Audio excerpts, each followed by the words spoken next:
Okay, there's been 2 new additions to the train set. First one being this one right here. Nice little tanker car. And my water tower and a few small buildings that are 3D printed.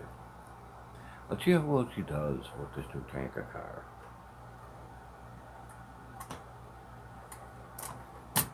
There we go.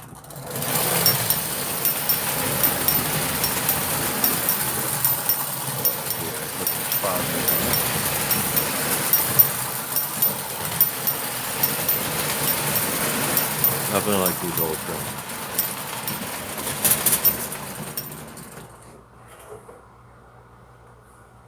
As you can see, nothing is perfect.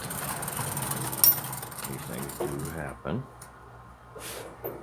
but not to fear.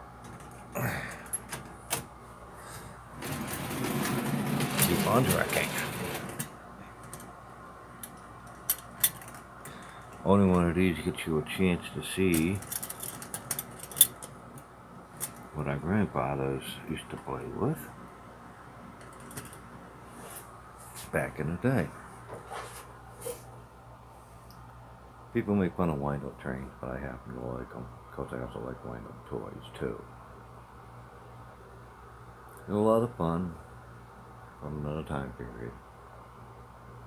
Until next time, take care.